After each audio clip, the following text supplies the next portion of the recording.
हमारे मीडिया बंधु, इलेक्ट्रॉनिक और प्रिंट, सबका आज के पीसी में स्वागत करते हैं। आप लोग समय निकाल कर आए। कृषि ऐसी व्यवस्था है, स्टेट लिस्ट है,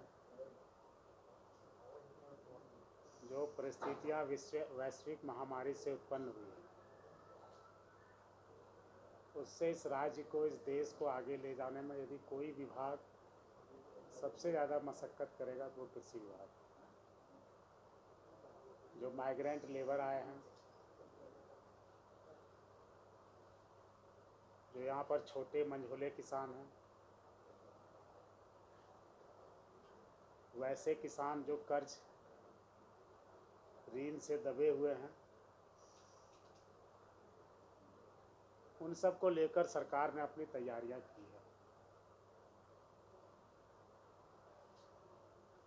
जब इस साल का बजट आया था तो हमने ही बजट में पढ़ा था कि कुल 2000 करोड़ रुपए की ऋण माफी होगी। हमारे राष्ट्रीय नेतृत्व आदरणीय सोनिया जी, राहुल जी, जब चुनाव का दौर था तो विभिन्न सभाओं में किसानों को कहा था कि हमारी सरकार आई तो आपके मुद्दों पर संवेदनशीलता से विचार किया जाएगा।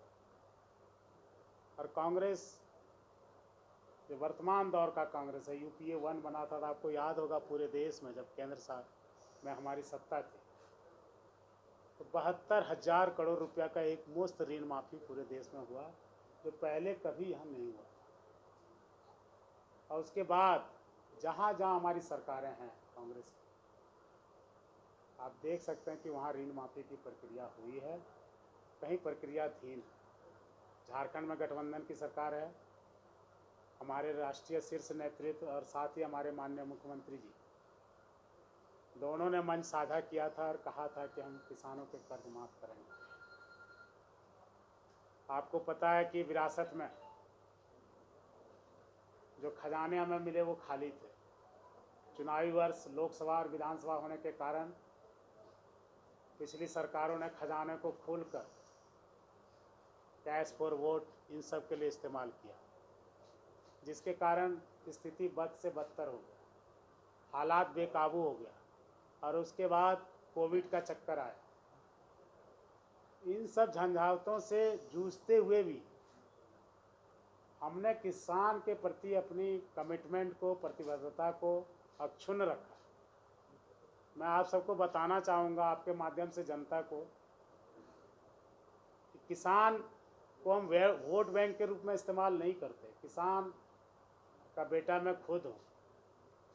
किसान मेरे लिए एक परिवार है, उसके सुख दुख से वास्ता है। और ये कोई चुनावी साल नहीं, ये शुरुआत है। और शुरुआत इम्तहान के साथ है। कोविड से हम जूझ रहे हैं, पूरी दुनिया जूझ रही है, देश जूझ रहा है, हम और आप, ये राज्य सब जूझ रहा है। लेकिन इन सब के बावजूद मैं आज आपके माध्यम से इस राज्य को, राज्य की जनता को, माननीय मुख्यमंत्री जी ने और हमारे प्रभारी आरपीएन सिंह साहब ने, रामेश्वर उरांव साहब, आलमगीर साहब, सब ने मिलकर परसों सहमति दी।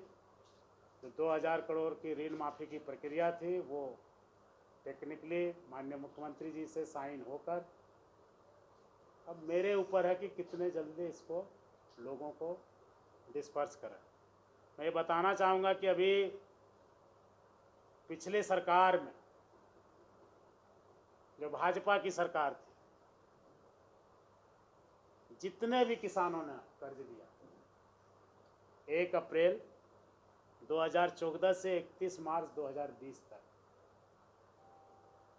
तकरीबन 7,61,869, यानी लगभग 8 लाख लॉनी फार्मर हैं।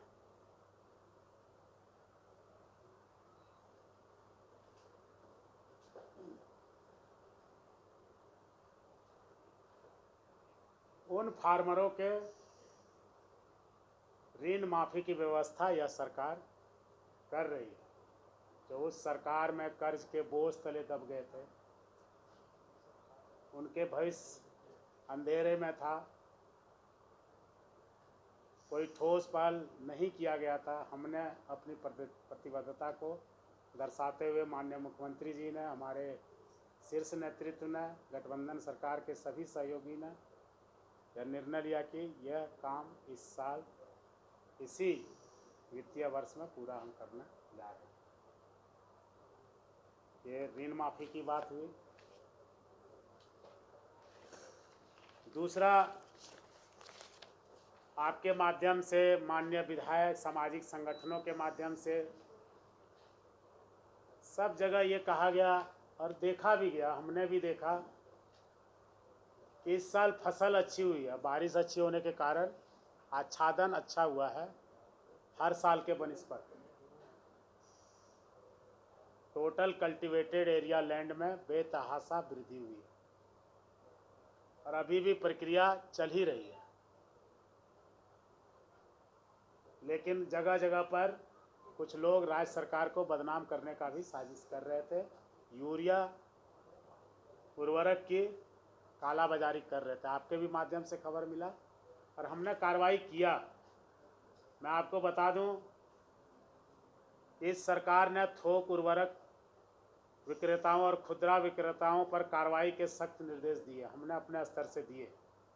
इसको लेकर 24 जिला के उपायुक्तों के साथ वीडियो कॉन्फ्रेंसिंग के द्वारा समीक्षा की गई।